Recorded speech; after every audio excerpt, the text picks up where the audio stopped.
क्या आपको याद है आज से 10-15 साल पहले 10 रुपए की एक डेयरी मिल्क कितनी बड़ी आती थी?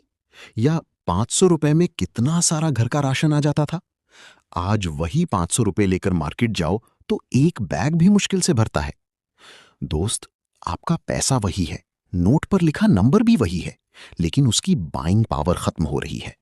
इसे कहते हैं इन्फ्लेशन, यानी महंगाई। ये एक साइलेंट किलर है जो हर साल आपकी मेहनत की कमाई को धीरे धीरे कतर रहा है। आज के वीडियो में हम इसका पोस्टमार्टम करेंगे। ये क्यों होती है, इसका कैलकुलेशन क्या है, और सबसे इंपॉर्टेंट, आप इससे कैसे लड़ सकते हैं। सिंपल शब्दों में, जब मार्केट में चीजों के दाम बढ़ते हैं और आपके पैसे की वैल्यू गिरती है तो उसे इन्फ्लेशन कहते हैं। सोचिए, 2010 में अगर एक कॉफी 20 रुपए की थी और आज वही कॉफी 60 रुपए की है, तो कॉफी वही है, टेस्ट वही है, लेकिन अब आपको 3 गुना ज्यादा पैसे देने पड़ रहे हैं। इसका मतलब आपका 20 रुपए अब पहले जितना ताकतवर नहीं रहा।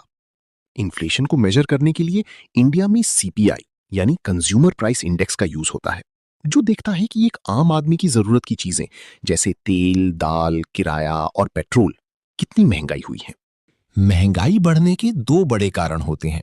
डिमांड पुल इन्फ्लेशन, जब लोगों के पास पैसा ज्यादा आ जाता है और वो चीजें ज्यादा खरीदने लगते हैं। सप्लाई कम है और डिमांड ज्यादा, तो दुकानदार दाम बढ़ा देता है। Too much money chasing too few goods.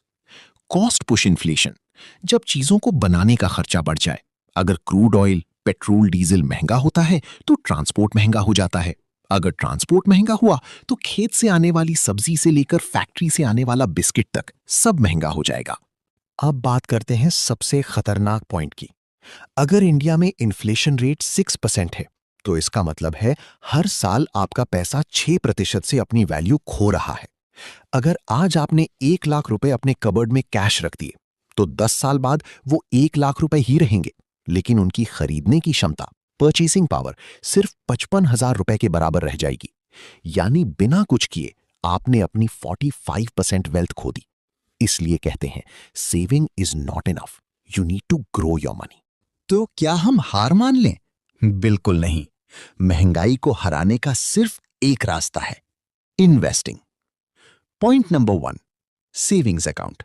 यहां आपको मिलता है 2 से 3% इंटरेस्ट, जबकि महंगाई 6% है। यानी यहां पैसा रखने का मतलब है हर साल loss. Point number 2, FD, fixed deposit. यहां 6 से 7% मिलता है। ये सिर्फ महंगाई के बराबर है, यानी आप सिर्फ ब्रेक इवन कर रहे हैं, अमीर नहीं बन रहे। Point number 3, equity, mutual funds, gold. Historical data देखें तो इन एसेट्स ने 10 से 15% का रिटर्न दिया है। जब आपका रिटर्न इन्फ्लेशन से ज्यादा होता है, रिटर्न ग्रेटर देन इन्फ्लेशन, तभी आप सही मायनों में वेल्थ क्रिएट करते हैं। दोस्त, इन्फ्लेशन एक ऐसी रियलिटी है जिसे आप रोक नहीं सकते, लेकिन समझ जरूर सकते हैं। अगर आप सिर्फ पैसे बचा रहे हैं तो आप धीरे धीरे गरीब हो रहे हैं, लेकिन अगर आप इन्फ्लेशन बीटिंग एसेट्स में इन्वेस्ट कर रहे हैं तो आप सही रास्ते पर हैं। अगली बार जब आप कोई चीज महंगी देखें तो गुस्सा होने के बजाय ये सोचें कि क्या आपका इन्वेस्टमेंट उस स्पीड से बढ़ रहा है। अगर आपको ये डीप डाइव पसंद आया तो इसे अपने दोस्तों के साथ शेयर करें जो अभी भी अपना सारा पैसा सिर्फ सेविंग्स अकाउंट में रखते हैं। कमेंट करके बताइए, आपके हिसाब से सबसे ज्यादा महंगाई किस चीज में हुई है। चैनल को सब्सक्राइब करना मत भूलना। मिलते हैं अगले वीडियो में।